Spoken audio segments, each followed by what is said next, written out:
How much do we know about our past? Do we have the ability to follow the traces of our history, accepting the direction in which they lead us? Discovering one's past means asking oneself these and other questions. Those who came before us, those most important personalities who have also remained in today's culture, wondered about the mysteries that enveloped them and left important questions for the generations that came after them. Where do we come from? Are we alone in the universe? History is like a poem with its rhymes, and its unsolved puzzles remain vivid and waiting to be deciphered. The same strange things happen. The same tough questions remain. We are unable to explain many things about our present, but we are easily satisfied with belittling important events from our past with simplistic explanations. We have had a strange idea and conception about UFO cases and sightings throughout the ages. For example, we tend to limit these incidents to specific places that are now part of the collective imagination. UFOs, flying saucers, aliens. They all seem to have the United States of America as their favorite destination. By now, mass popular culture has imprinted in our minds huge spaceships in the midst of the skyscrapers of an American metropolis, or flying over the White House. But what if instead we discover that the history of sightings starts from far more distant places and from remote times and cultures? In places that we would never expect to have been the backdrop of sightings and close encounters of the third kind. Il bel paese, the beautiful country, the homeland of good food, art and great politics of the past. Italy has a great history linked to extraterrestrials and everything that is inexplicable in events that go beyond our own planet. Events that can be found in ancient writings. Secret cases hidden by dictators. And even episodes of mass sightings in sporting situations. Here, in this beautiful country, in the Italy of the past and present, there are strange cases that have made the world discuss, and which are still considered guidelines for understanding these mysteries. The journey to discover life beyond our planet begins in this magical land, full of great personalities, enormous beauty, and endless mysteries and magical places.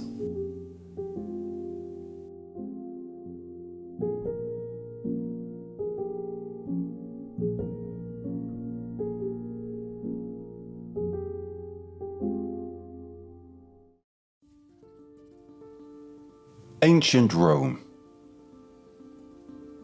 The sky is said to be God's instrument for his manifestations on earth. The men of the past have always observed it carefully, trying to interpret every single sign coming from it.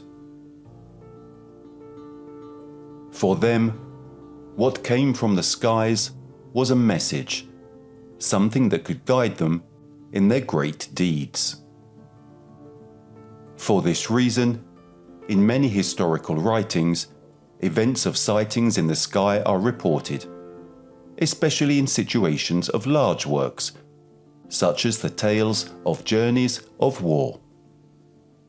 By studying the descriptions of these cases of manifestations with a modern perspective, it is possible to find different meanings and to note similarities with many elements of past and present ufology. Among the writings that report these events is the majestic Bibliotheca Historica by Diodorus Siculus, a tome that narrates one of the most important stories of the genre. It is 343 BC. The Greek military fleet, led by Timoleon, is sailing the open sea in the middle of the night in order to reach the coasts of Sicily. Timoleon is heading there following a request for help from the city of Syracuse, which needs action to restore order and peace on the entire island. Timoleon's is a vital mission that could liberate a people. The wind is in his favor, but the darkness is impenetrable.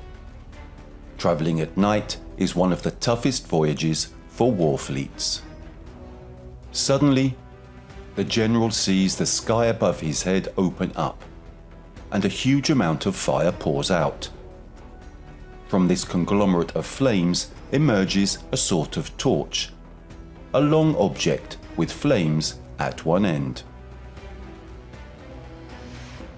In front of the incredulous expressions of the Greek soldiers, the torch, or the rocket, if we want to carefully note the description given, flies along the trajectory that the ships would take, illuminating the route until it disappears exactly on the coasts of Sicily, precisely those coasts that the fleet was trying to reach.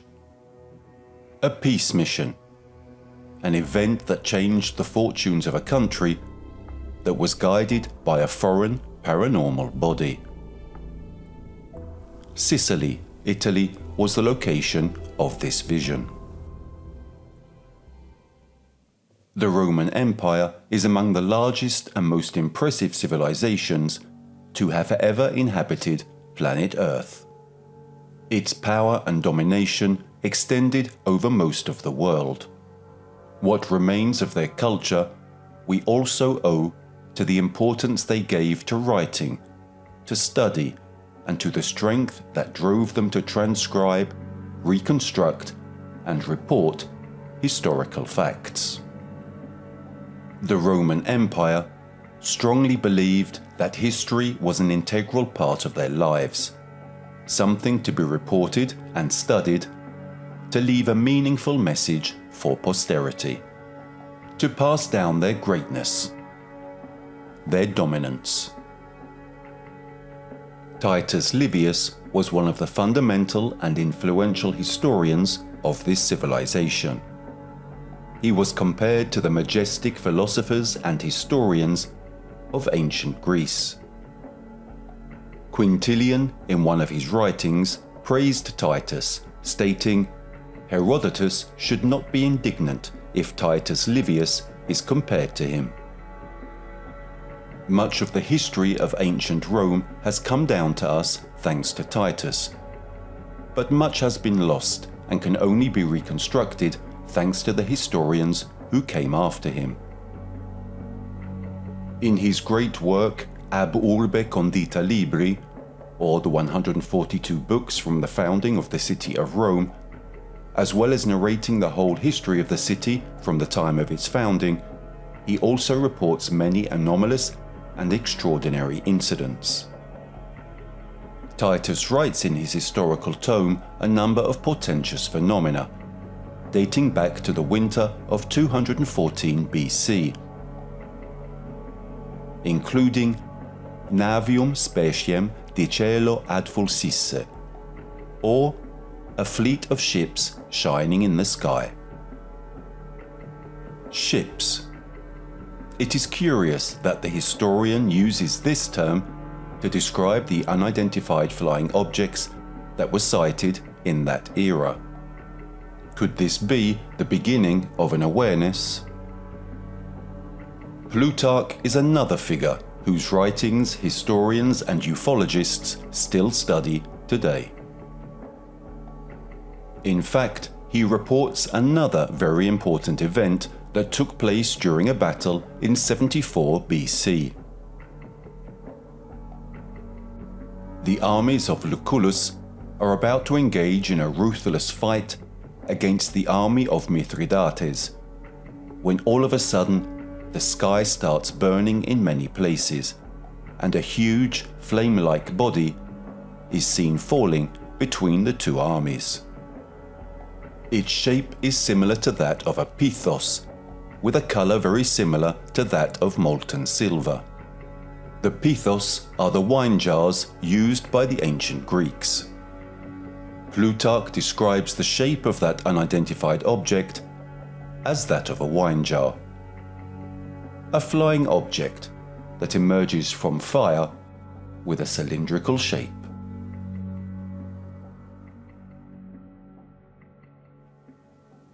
De Prodigis. Unfortunately, many of the writings of Plutarch and Titus were lost, meaning we have lost many details, and most likely numerous stories of this kind have not reached us. Fortunately, however, for the ancient Romans, history was a fundamental element of their lives, and the figures of historians had a certain type of prominence. It is precisely in the 4th century that one of the fundamental characters for the study of paranormal phenomena is identified. The one who is still defined today as the first ufologist in history. We know very little about Julius Obsequens. His life is still shrouded in mystery. All that remains of him are the very particular writings on paranormal events that he managed to reconstruct, starting from the texts of his predecessors. Thus was born the De Prodigis, the Book of Prodigies, dating back to the 4th century AD. In it, one can find many anomalous cases that occurred in Rome and in the settlements of the Roman Empire. This book is considered the first true ufological Bible, a text that is still being studied by leading ufologists all over the world in order to connect the dots and shed light on the various cases of close encounters of the third kind. Things of his present and past that no one could explain. Prodigies, in fact. Most of these episodes were naturally interpreted as emanations of a divine will that manifested itself on Earth to shock and create doubts about the unpredictability of human life in the peoples of the time. One of the first cases reported in the De Prodigis is dated around 100 BC under the consulate of Gaius Marius. We are in Tarquinia, the original home of the Etruscans, another mysterious civilization that populated Italy for centuries and lit the first fires of what we now consider Italian culture. After a long day comes a calm sunset. In the sky, a round object with a spherical shape is sighted. Something that is described as a flying shield that crosses the sky from west to east and then disappears into thin air. From this description, it can be assumed that it is recognized as a large metal object that flies with a precise linear route. Something that only a sentient life form could control, internally, but also externally. In 91 BC, Livius Droso promulgates the laws of war in Aenaria, a now submerged city near Ischia. Julius Obsequens reports a case that occurs at the dawn of a new day. A frightening sound that seems to come from the sky is followed by a huge ball of fire that appears in the north, and then disappears by burning out along its journey. Another flying object. He also reports that in ancient Spoleto, a similar globe of fire, rotating on itself, lands, remains embedded in the earth for a while, constantly increasing its size until it rises into the sky, obscuring the sun with its brilliance, and then volatilizes into nothing. This time, a very strange case. The globe is seen to land and increase in size and then leave again for outer space. The historian of De Prodigis also tells us that a few decades later, in approximately 42 BC, a very similar event occurs near Rome. In fact, it would seem that a kind of weapon, something that today we would define as a missile, but which for the eyes of the time could have looked like an enormous spear, detaches itself from the earth with a great noise, and then shoots into the sky and flies away. Something that comes from the earth and rises to the sky. Something suggests that these foreign bodies come from the earth to rise to heaven, but they don't necessarily belong to this planet. It could be that these aircraft have already been on the earth for a long time, and that their time to go back home where they came from had come. The De Prodigis is full of these and many other anomalous and inexplicable manifestations. There are tales of blood raining from the sky, deformed animals with two heads, and other sightings of unidentified flying objects. Read with today's eyes, something seems clearer, sharper in our imagination. But what mattered at the time was the meaning of those apparitions, more than the objective facts that occurred in particular. Many of these mysteries that obsequens reported and reconstructed come from the writings of Titus Livius, of which, unfortunately, not much remains, due to the wear and tear of time. Perhaps, if we had the possibility of recovering and reconstructing those writings, the events and the meanings that these great minds gave to them would be clearer to us, and they would also help us to learn more about the history of our times. The New Epoch. In the transition to the New Epoch, two more cases of extraneous events can be observed to understand that the similarities between all these stories cannot be casual nor ignored. About 150 years before the coming of Christ, it is a peaceful and sunny day on the Via Campana, the road that connects Rome with Capua. Herma, brother of the then Pope Pius I, is walking, enjoying the bright sun, when he sees a cloud of dust rising from the ground. A beast, as he describes it, lands on the ground, like a piece of pottery, about 100 feet in size.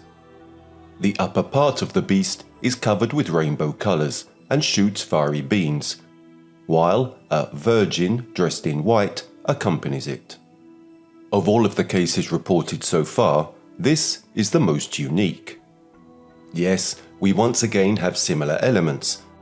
Fire, the shape and constitution of the so-called beast, its upper part which has rainbow colors, and flames shooting into the sky. The whole thing then landed in a cloud of smoke and earth. But the virgin dressed in white who accompanies it? Could someone or something of human-like size and traits have escaped from the flying object upon landing and manifested itself next to it. The scales of white and grey are recurring colours in extraterrestrial sightings, as well as the rainbow colours that follow the flying object. The last strange case involving the Roman Empire is reported by Dio Cassius, another Greek-speaking historian, who tells of a fine silver rain falling from a clear sky above the Forum of Augustus. The historian remains to observe it and collect samples of this strange silver that rained from the sky, and then plates some bronze coins to preserve the material. The next day, when Cassius checks his coins once again, he notices that the silver plating has completely disappeared. Could it have completely evaporated due to its prolonged permanence in the Earth's atmosphere? These events, these mysteries, are like trying to grab hold of smoke. However much one might try to keep studying them, they vanish into thin air without leaving any trace. Clipiology. All these historians, these personalities who reported or reconstructed the facts of their own or of past eras, it seems they did not have the real conception of the extraterrestrial as we conceive it today. The real study that refers to species that come from other planets was born in Italy in the early 1960s, with the creation of a new branch of ufology, known as clipiology. The clipius was the hollow shield used by the legionaries of ancient Rome. Those flying shields described by Latin historians, according to whom these same shapes appeared in conjunction with anomalous flames in the sky. The need that founds the studies of these cases is to better analyze all those historical artifacts that could represent alleged evidence of UFO sightings. This branch of ufology began to spread in Italy, but was not very successful in foreign countries, so much so that it was replaced with paleoufology.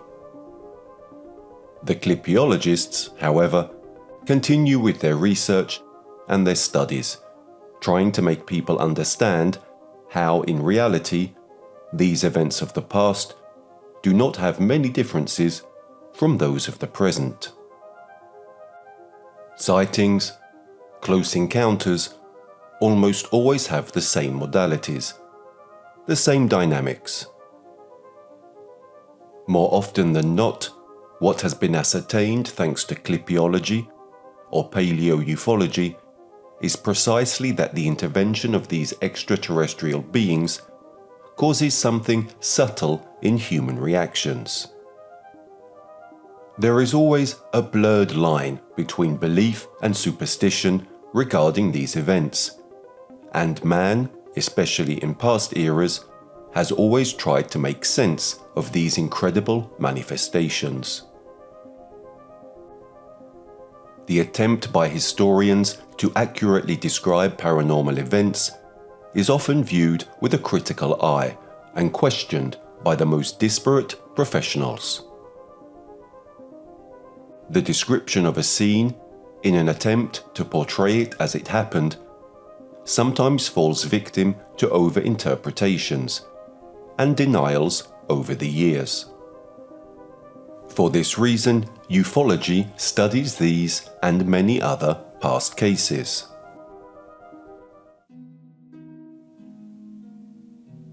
The Renaissance. It was around the year 1400 that the need to change, to discover and experiment with a new way of living, thinking and conceiving civilization was born in Italy. This qualitative leap in the study of life gives birth to the greatest historical period of all time, the Renaissance. In this period, the greatest personalities of the country and of Italian culture were born and proliferated. Leonardo da Vinci, Lorenzo de' Medici, Machiavelli. These are just some of the artists, philosophers and politicians who stand out in the vast catalogue of characters from the Italian Renaissance. This push towards a new life produced an era of great cultural, artistic and political riches that are still recognized all over the world today. It is precisely on this era that many studies of clipiology have focused.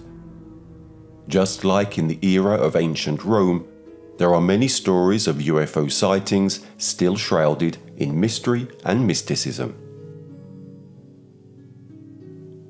It's a normal day in 1487, in Forlì. The historian and painter Leone Cobelli is reaping wheat in one of his fields. He looks up and is dumbfounded. A huge bloody sword is flying in the sky. Cobelli recounts everything to the citizens of the city, who initially react with great skepticism, until a few days later, when, from the city walls, first fiery beams flying in the sky can be seen, and then a strange circular object described as a chariot wheel flying erratically, followed by a twinkling, like stars. This sighting creates great confusion, especially among the farmers of the small city of Forlì. It is curious to note how the descriptions of these unidentified flying objects almost always refer to war objects, such as shields, swords, spears, all adorned with flames or blood. All elements which, if observed with the eyes of the men of the time, are transformed into biblical and religious symbols, as if they were images taken from the Book of Revelation. In the same year of Cobelli's sighting, Giacomo Trotti from Milan writes of a similar event that occurred above the castle of Cassino, a small hamlet in Lombardy. A very large ball of fire appeared in the sky. It came over the castle from the direction of the park, to even pass over the tower where our meeting took place. And from there on, it disappeared. Finally, there is a last apparition, which has been reconstructed thanks to two writings by two different historians, who date it back to exactly the same night in 1496, apparently shortly before the death of Beatrice d'Este. They speak of huge fires that pass above Milan that can be seen as far away as Parma. A torch, flames with 6 green stars surrounding them, and hideous humanoid faces. As it passes, this torch can be heard bellowing, and from under it, insects emerge to then destroy the cultivated fields. Perhaps the most terrible vision that we have been able to recount so far. A third historian speaks of this event, but attributing it, perhaps erroneously, to the following year in the Brescia area, which is also in northern Italy. This time, he talks about a sickle instead of a torch, but always surrounded by green stars, and a human face, and its passage brings the arrival of worms and famine. But the real great UFO mystery of the Renaissance is not found in written documents, but in a work of art, still preserved in one of the most historic buildings in the city of Florence. a painting of which the artist is unknown, although some have tried to associate him with a specific artist. The paternity of this work still remains a mystery, as well as what the painting itself represents.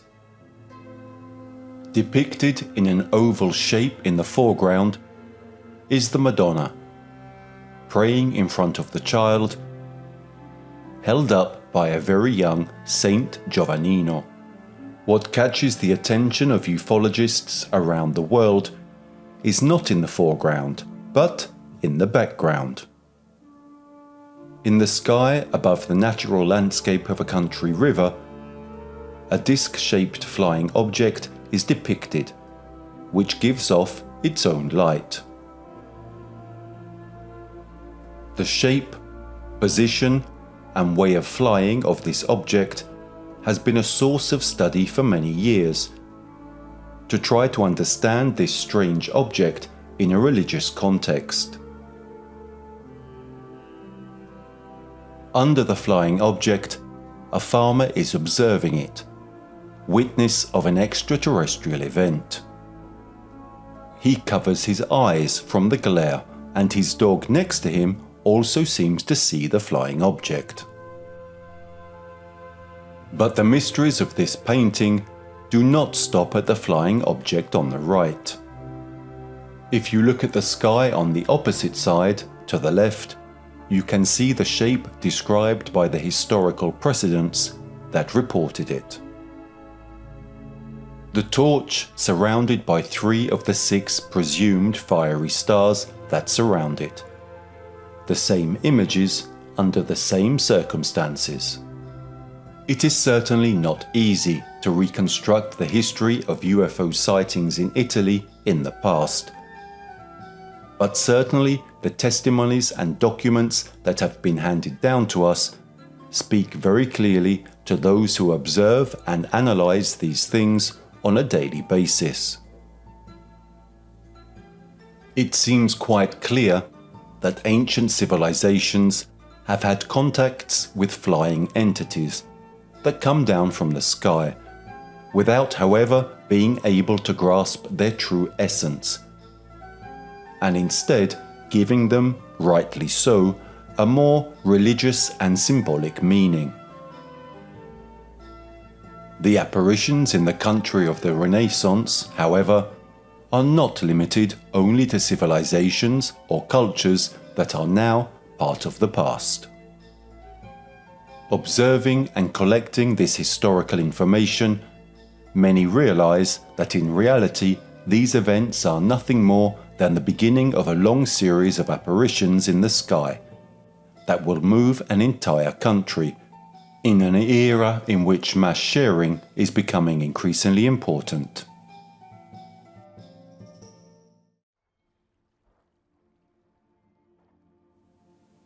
Before the 20th century.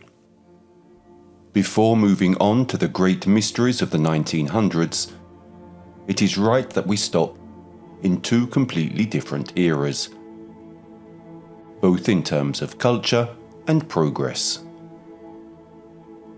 It is 1676 in Florence. L'Evangelisti and Mattini typography prints and sells a small book with a strange story. The title of the book was Succinct Report of an Unusual Light, which appeared throughout Tuscany and in many other places in Italy on the evening of the 31st of March 1676. In this story, written by an umbrella maker with a passion for astrology, reference is made to the event that took place on the evening of March the 31st, 1676, in which a very luminous disc-shaped body appears in the sky and which, in a very short time, passes from the Adriatic to the Tyrrhenian Sea. A real, very fast and shiny flying saucer that manifests itself in a poor Tuscany in a remote era. The other date we come across on our journey to the 20th century is 1864. We move in time, but not in space. In fact, we stay in Tuscany, in Montespertoli, near Florence, to be exact. It is the evening of November the 1st of that same year, when an Anglo-Italian countess, with a passion for astronomy, observes the sky, like she does most evenings. Without warning, she sees a huge ball of fire, larger than the size of a full moon, fly overhead, followed by a smaller orange ball floating in the air.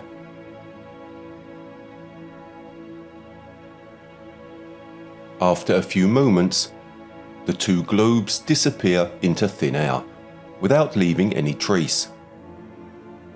But the sighting made by the Countess is recorded in the Astronomical Register, which can still be consulted today.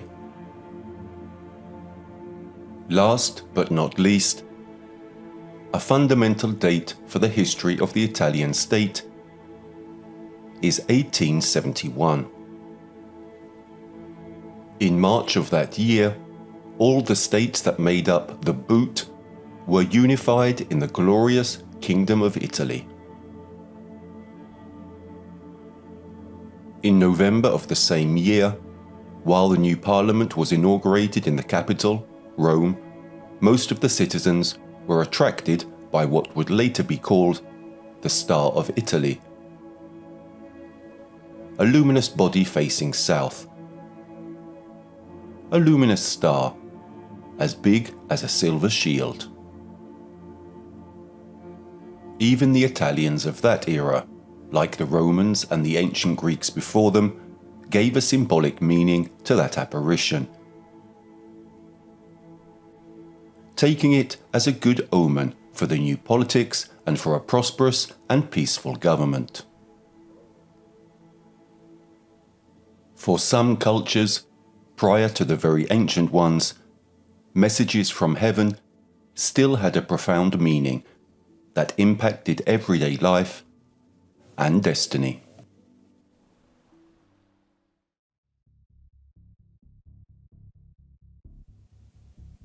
The RS-33 Cabinet.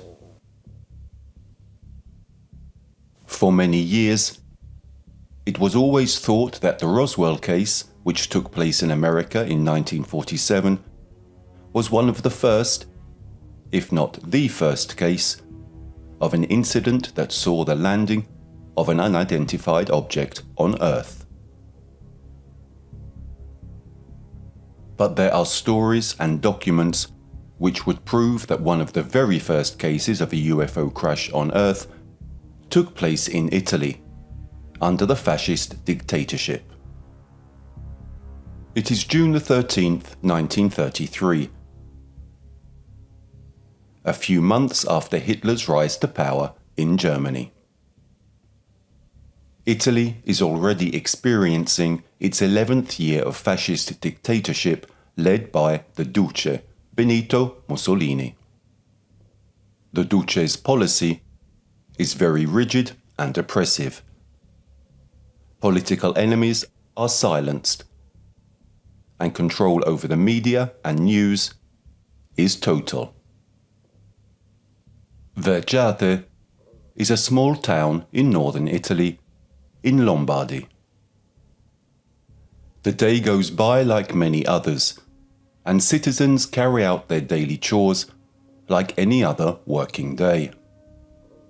Suddenly, the clear sky is crossed by a large trail of light.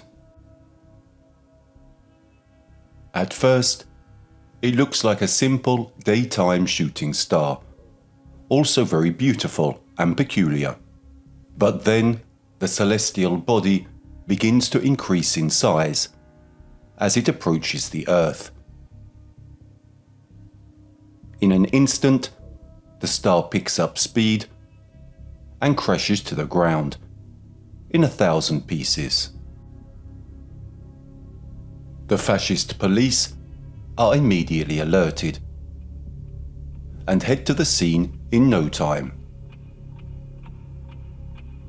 It is a period of great turmoil, and the state is constantly on alert. It is not the first nor the last time that action has been taken for a suspicious aircraft that lands on Italian soil. Furthermore, armed forces in times of war are trained to recognize at a glance all the models and various types of warfare equipment of both allies and enemies. In fact, the police immediately think they will find a British or American military plane at the site of the crash. But what they find instead is a strange scenario, to say the least. All around the point of impact, there are the remains of a strangely shaped aircraft that not even afterwards can be reconstructed. It is something they cannot identify, either among their own or among their enemies' means of transport. But the most disconcerting thing are the bodies of two pilots who are found not far from the crash. They are two strange figures with a human build, but which, perhaps also due to the crash, do not have the typical features of terrestrials. They would appear to be two very tall individuals. Their skin, their hair, and their eyes of a strange color. The government immediately bans the disclosure and diffusion of news regarding the incident, and the case is immediately entrusted to a cabinet set up for the occasion. The RS-33 Cabinet. The name of the cabinet is an acronym. R stands for ricerche, research. S means speciali, special. And the number 33 signifies that it was established in 1933. So RS-33 stands for the Cabinet for Special Research of the year 1933. It seems that this special ministry was led by one of the major political personalities of the time, the inventor of the radio telegraph, the ancestor of the telephone, Guglielmo Marconi. The cabinet arranges for the remains of the aircraft to be sent to a hangar of the Savoia Marchetti aeronautical establishments located in Vergiate, to be held there secretly.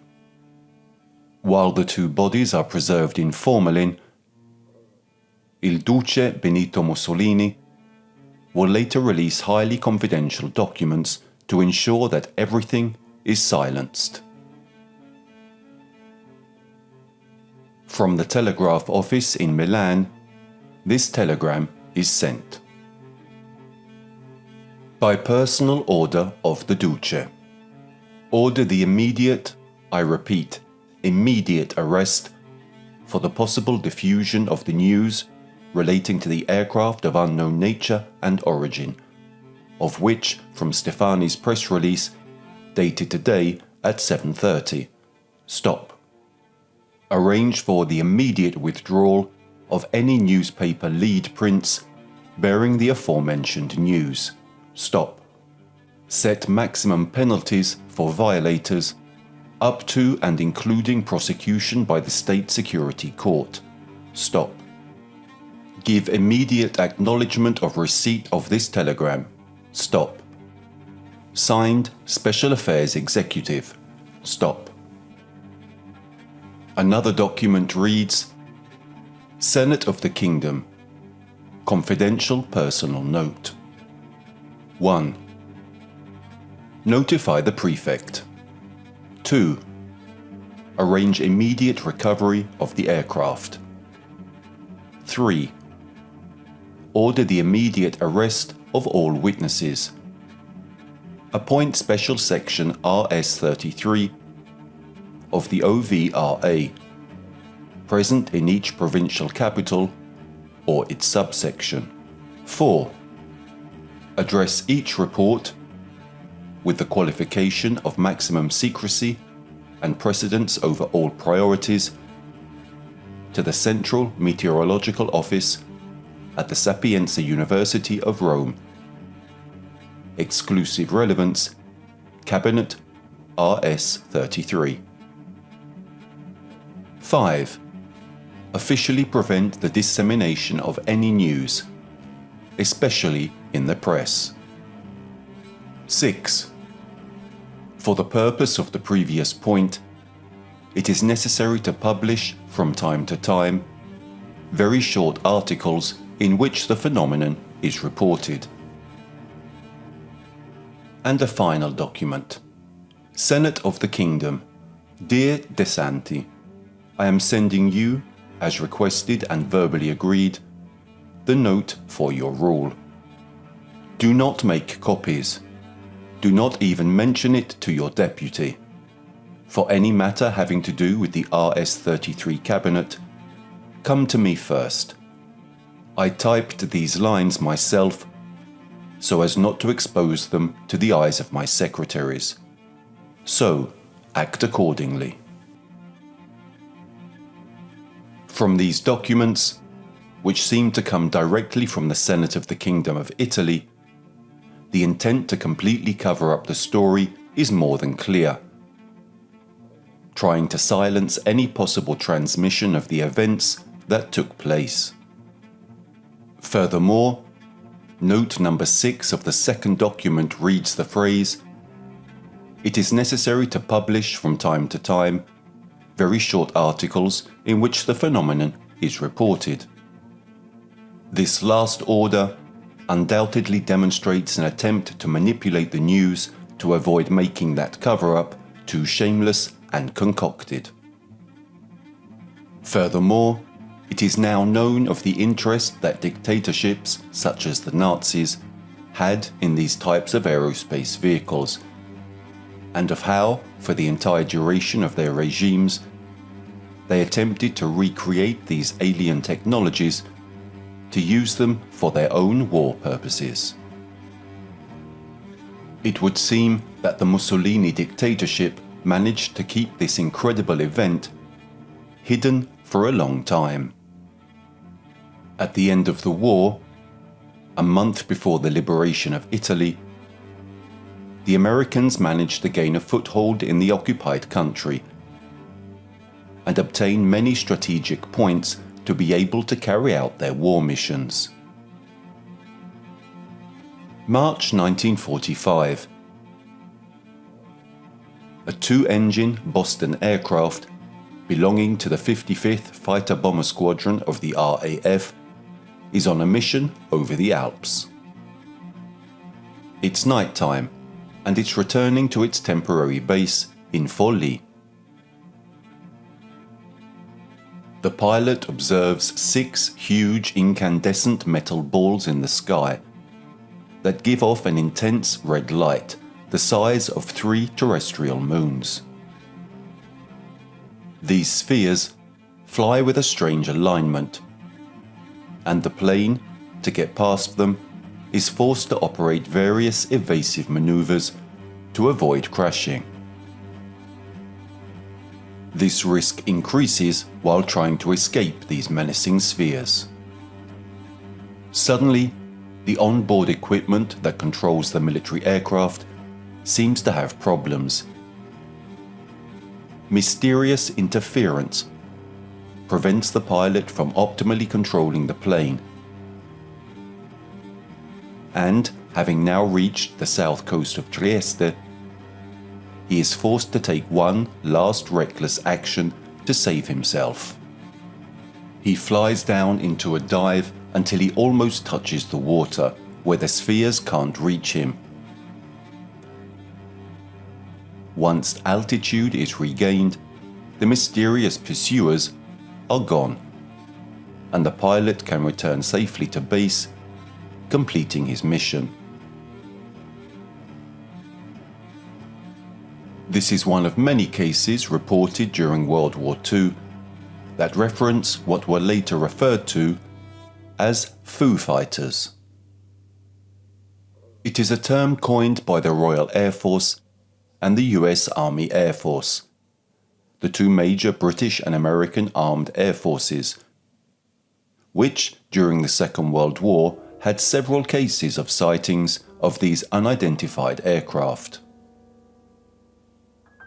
These Foo Fighters were generally flying objects that did not belong to any faction and were seen flying in the sky during military operations. Initially, they thought they could be enemy aircraft, created specifically not to be recognized. But when the descriptions were studied better, it was understood that they couldn't be human aircraft. Fireballs, halos of light, bright objects hidden behind the clouds. This mystery still remains unsolved. November the 28th, 1942.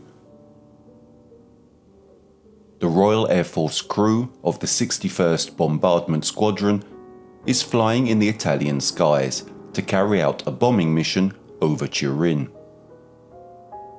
Approximately at the height of Pinerolo, 10 to 15 miles from Turin, their main target, the soldiers on board the aircraft see a flying object, about 60 to 90 meters wide, with 4 pairs of red lights, which is moving at a speed of about 800 kilometers per hour. The airmen are shocked. No fighter, neither enemy nor allied, can reach such speed in flight. All this happens in a few seconds, and then the UFO disappears. About 5 minutes pass, and in an undefined area of the Alps, the crew once again sees the same object, darting across the sky at the same speed. Had it reappeared to keep an eye on them? The crew reports to command, thinking that the enemies may have built a new type of invincible aircraft to win the war. Then history turns the tables.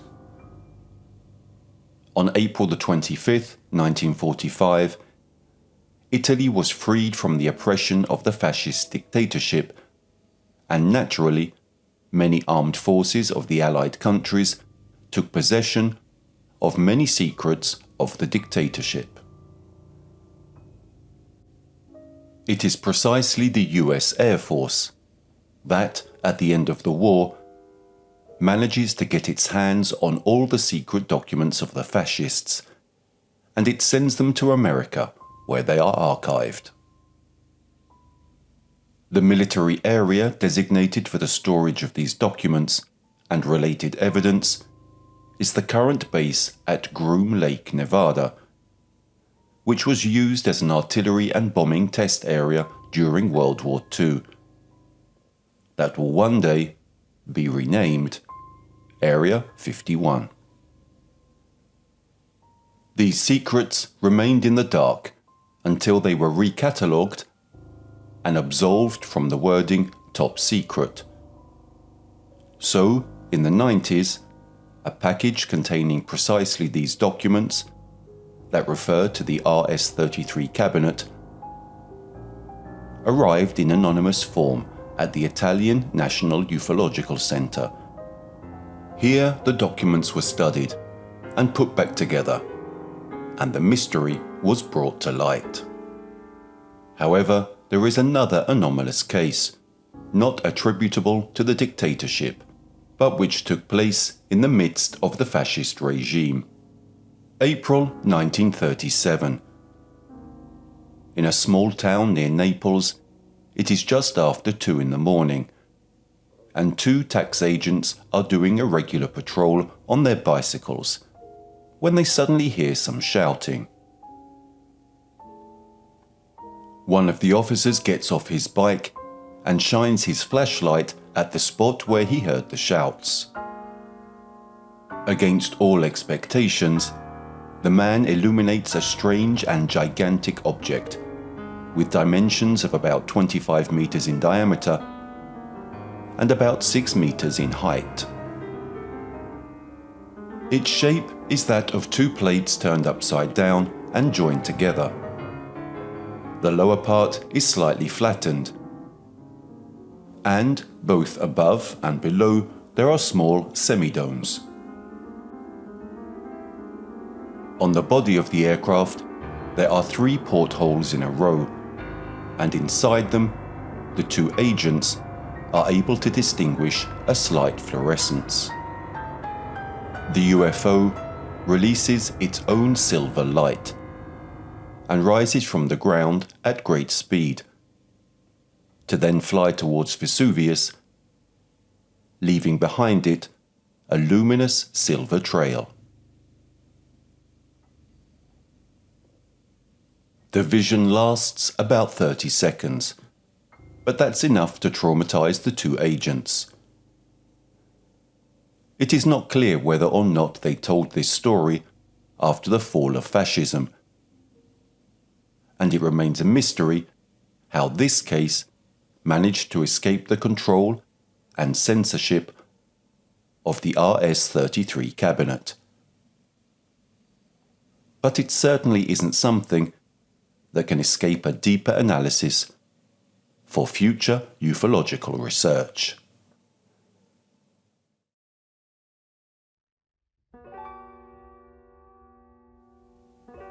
The 1950s.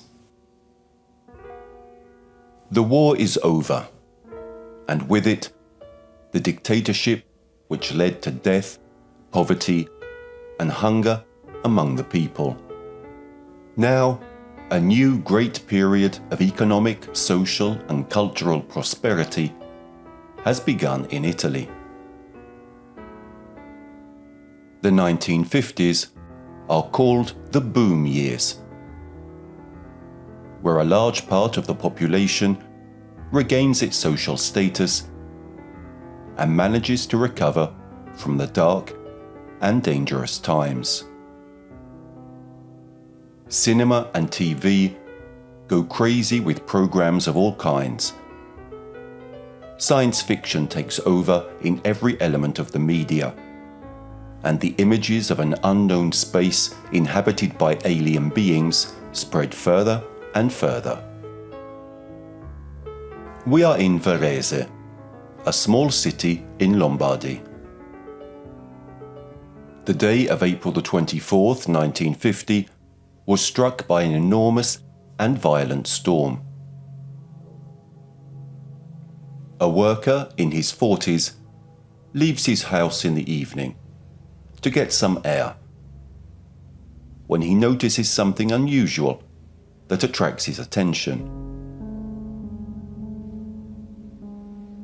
A strange green shimmer appears to come and go right in front of his house. The man immediately thinks of a fault in the power line, and, as if magnetically intrigued, decides to go and investigate. However, instead of being faced with a scenario that could be familiar to him, the poor man finds himself in the midst of an unusual scene. There is in fact a huge hemispherical structure with its upper part that seems to be cut away. This structure, about 10 meters high, has a strange checkered covering. In addition to being placed on the ground, the object has a ladder supported by 2 rods, which leads to a rectangular opening illuminated by a light, with the open door of a hatch. Inside the opening, the man sees an intricate organism of intertwined pipes, other ladders, cylinders, and valves connected to pressure gauges.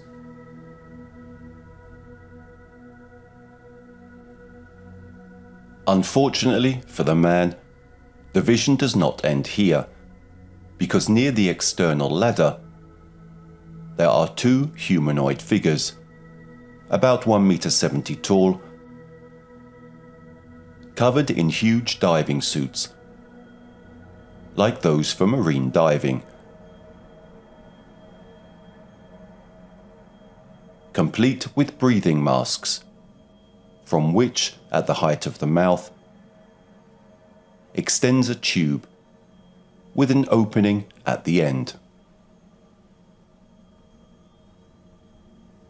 These beings move around the structure very slowly, which makes the man think that what they are wearing are very heavy and uncomfortable suits.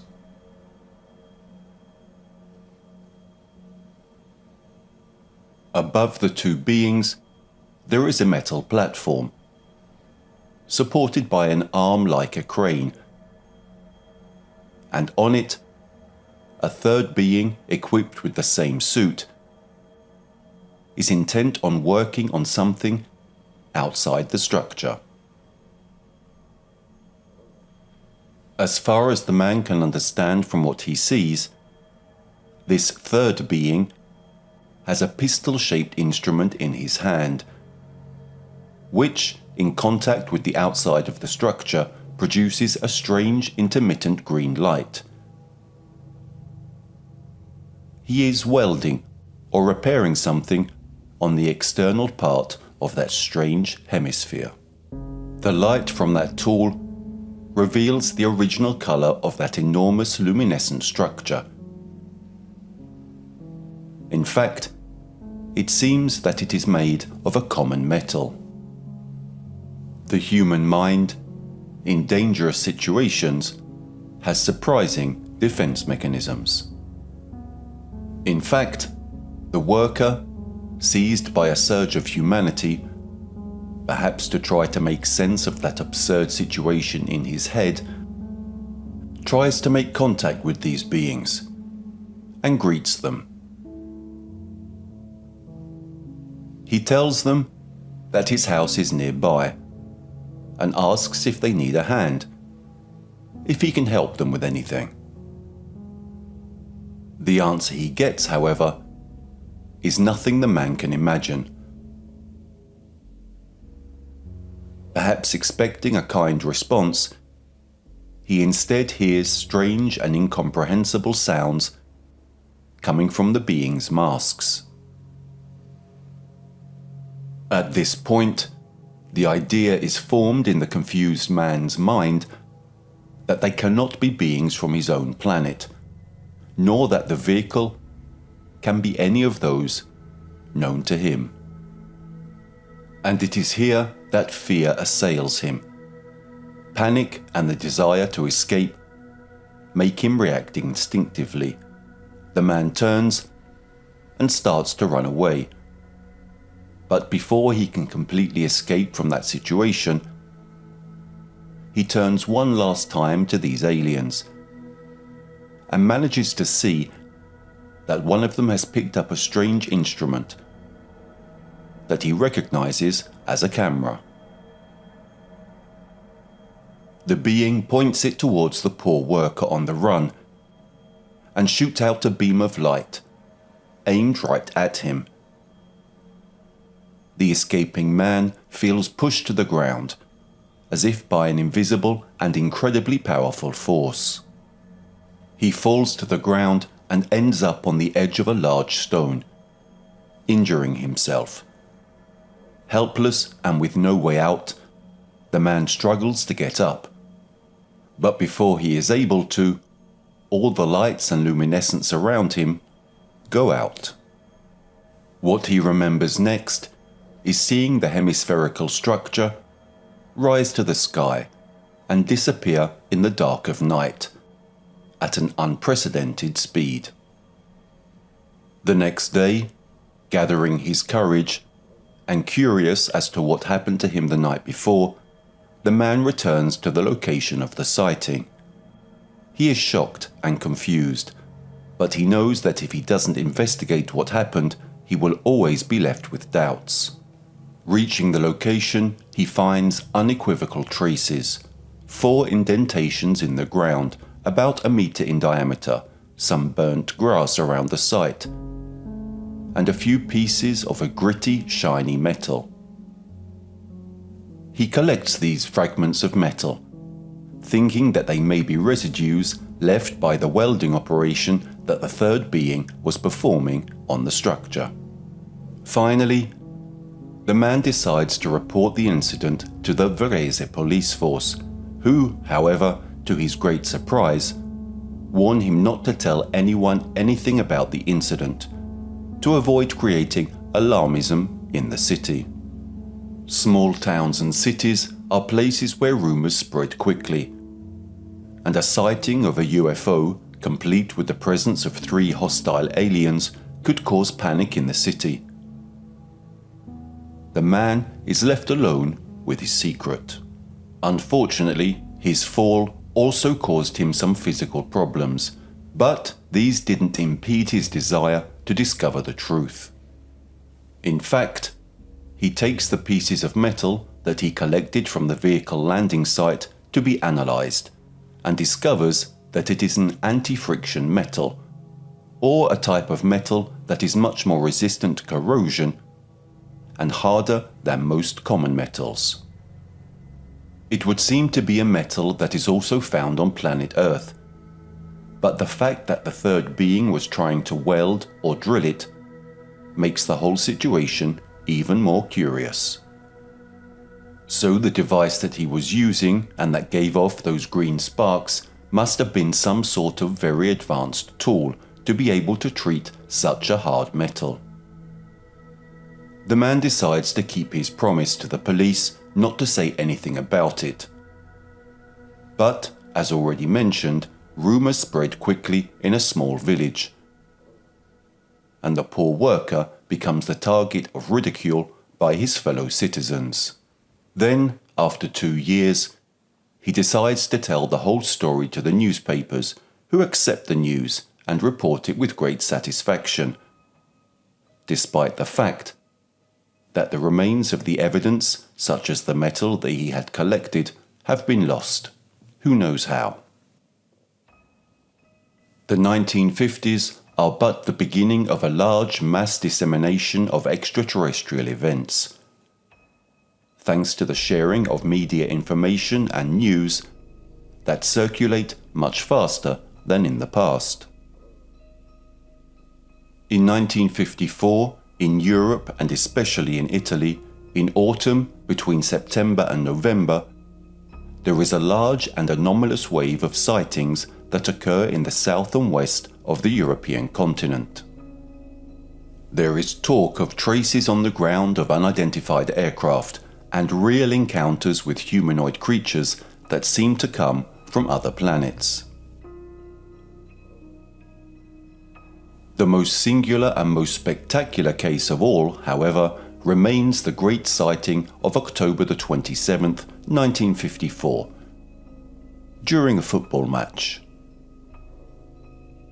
At the Giovanni Berta Stadium in Florence, the first half of the friendly match between Fiorentina, who are playing at home, and Pistoiese, their rival team, has just ended.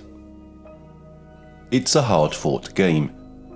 In fact, the score is a 2-2 draw. Spectators are ready to resume supporting their teams to see what the final result will be.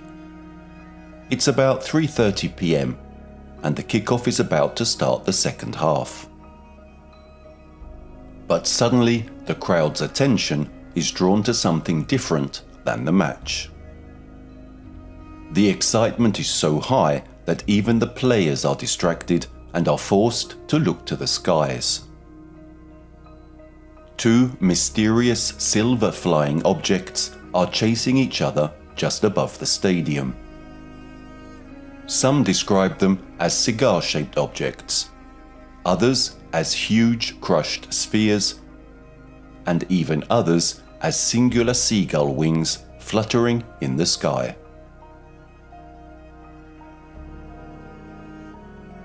This sighting could have ended here. A lot of people see two silver flying objects chasing each other. A great classic of ufology. But something else also happens. Something that affects everyone and forces them to definitively stop the match. Mysterious silver filaments begin to rain down from the sky on the heads of the players and the unsuspecting spectators. This type of event is recognized by ufologists all over the world as silicious cotton wool, or angel hair, that is, a sticky substance that would fall simultaneously with UFO sightings. This angel hair falls from the sky, and upon first contact with the ground, or humans attempting to grab it, dissolves into thin air. The spectators and players are shocked. No one can explain this incredible event.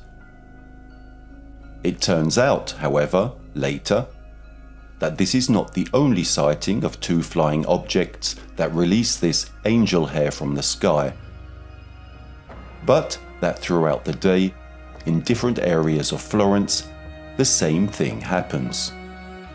For example, a few hours earlier, the same two aircraft appeared, and the same cotton wool rained down near the Cathedral of Santa Maria del Fiore in Piazza Duomo in Florence. The rain of silver filaments falls and vanishes into thin air. Fortunately, a young student manages to collect a sample of these filaments and informs the newspapers of what had happened. The news was reported in the press the following day, and everyone was talking about the incredible silver rain that covered Florence for almost half an hour on an ordinary day. The student takes the collected sample to the analytical chemistry office in Florence to have it analysed, and the report that emerges from that analysis is as follows. Substance with a fibrous structure with considerable mechanical resistance to traction and torsion. When heated, it darkens, leaving a fusible and transparent residue.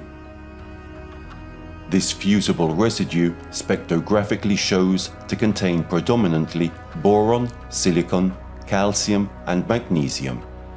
In a purely hypothetical line, the substance examined on a microchemical scale could be a borosilicate glass. The various theories that have occurred over the years would try to explain the event as an army flight exercise, and that the fibrous substance could be a special substance used by the military to confuse enemy radars.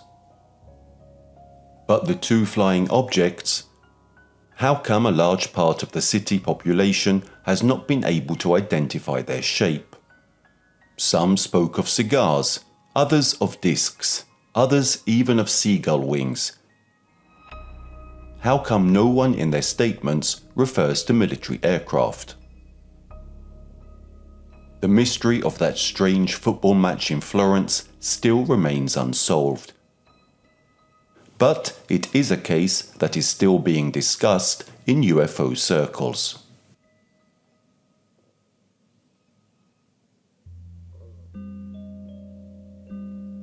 Two authentic aliens. The world changes and evolves. We begin to leave the carefree and prosperous life of the 50s, even in Italy. There is a very singular fact that dates back precisely to the 1960s and does not concern ordinary people, but rather two very important personalities in the country, a pope and a president. In 1961, Pope John the 23rd, was walking with his secretary in the gardens of Castel Gandolfo, the Pope's summer residence, one of the most beautiful and evocative places in Rome. The two are practically alone.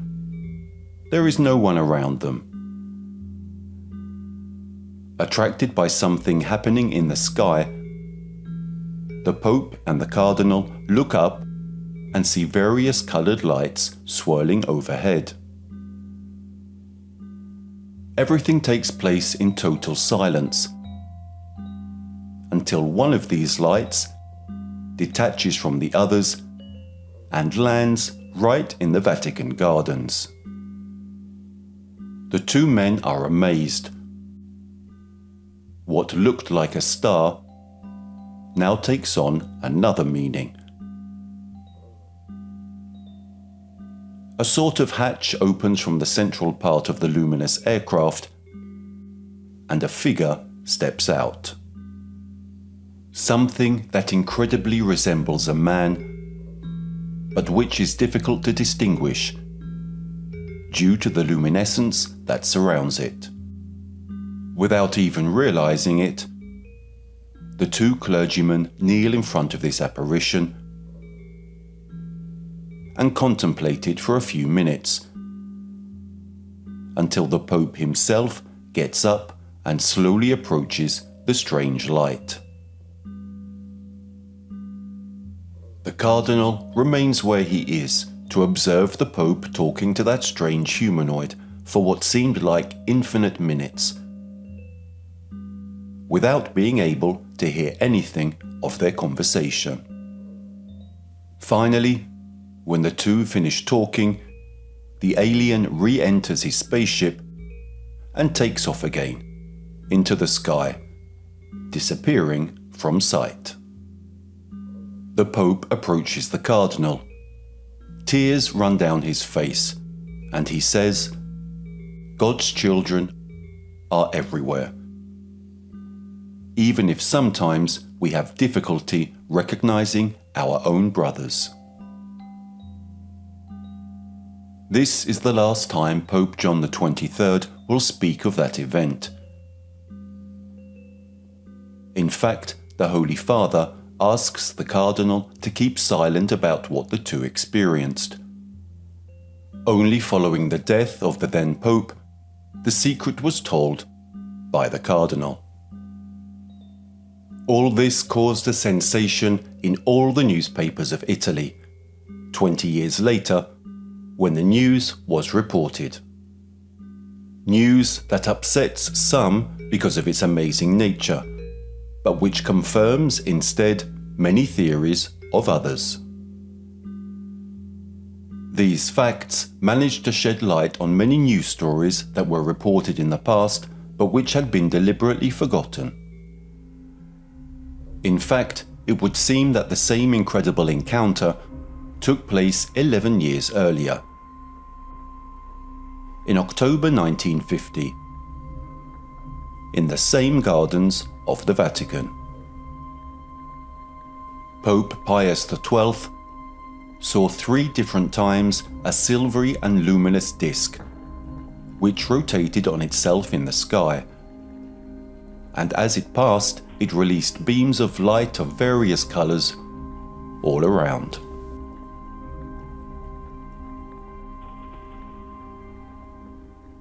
It is Tuesday the 20th of August 1963. The then President of the Italian Republic, one of the most important and authoritative figures of the new Republic, has just returned to the presidential estate in Castel Pozziano. Outside, in front of the entrance gate, is the Berlina, the presidential car, with its driver who has not yet turned off the engine to park. All of a sudden, the president's car starts acting up. The electrical instruments on the dashboard start to malfunction, inadvertently making the entire vehicle go crazy. Suddenly, a strong hiss can be heard that breaks the calm of that summer day. In the sky appears a flying saucer, about 20 meters wide, which quickly shoots over the palace, leaving a tremendous smell of heated metal in the air, like an engine that has just melted down. The Air Force rushes to the scene of the event and interrogates the only true witness of this story, the president's personal driver. Failing to carry out more in-depth investigations, the Air Force passes the case to the Americans, considered more competent in the matter.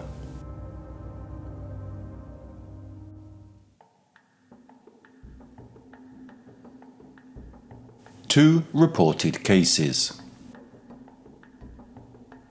Among the most singular cases that have marked Italy, one has to do with a luminous circle and another with a flying diver. These are two cases that are transcribed in reports by military personnel and law enforcement agencies who recount these events that happened during exercises. It is around 5:48 p.m. and we are at the military airport located in Cagliari, Sardinia. 3 helicopters carrying members of the 21st Squadron Group, Ursa Maggiore, of the Light Aviation Division, are flying around in a training session. For a few seconds, they see a glowing orange circle flying very close to their aircraft. As if that weren't enough, around 6:35 p.m, even from the control tower, they managed to see that same UFO near the 3 helicopters. The 3 helicopters tried to overtake it, but this orange circle begins to rise more and more, acquiring unprecedented speed, and then flies away towards the horizon. There are many testimonies of citizens and soldiers who seem to have seen the same flying object in the sky. The strange thing is that about 2 months after the event, the Ministry of Defense releases an official communication in which it declares that the aforementioned aircraft was nothing more than a normal military aircraft in flight, launched for an exercise. The problem, however, is that no one was aware of this exercise, not even the military airport control tower, which, when the incident happens, absolutely confirms the description and vision of the pilots on board the 3 helicopters. It is June the 15th, 1993, and a commander of the fire brigade is giving a flying lesson on an AB 412 helicopter in the presence of 4 other cadet pilots.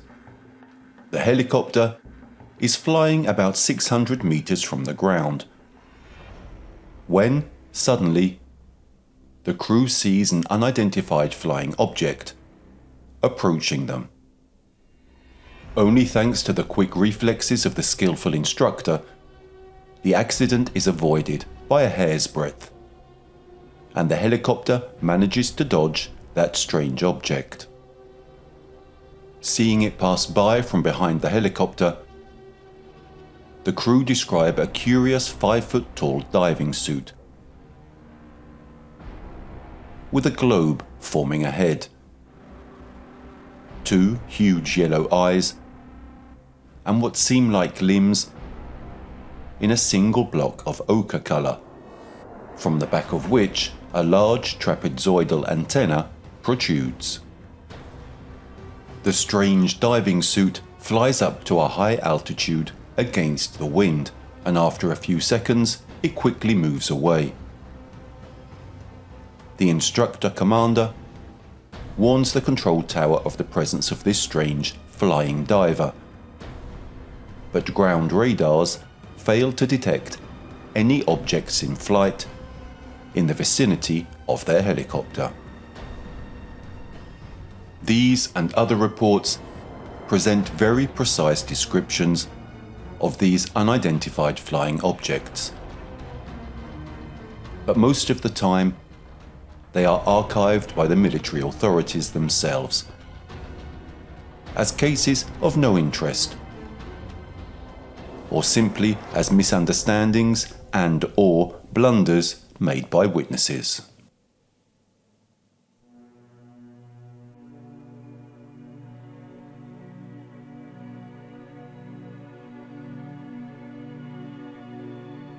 One among the last.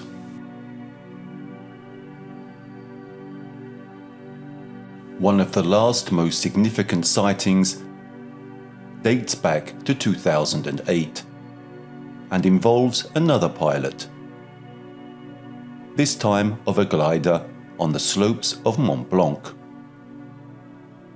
In fact, it is there that this pilot sees a white object approaching from below, towards his position.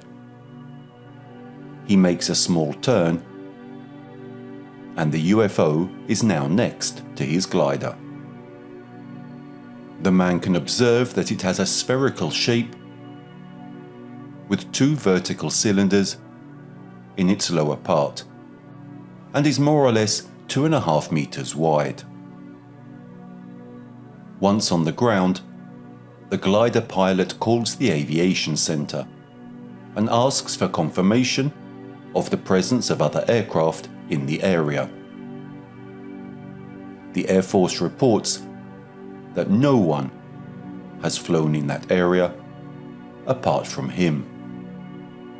Fortunately, the pilot has a GPS with which he managed to record the movements of that UFO. And this is how it was possible to reconstruct the whole event, which, however, is still shrouded in mystery.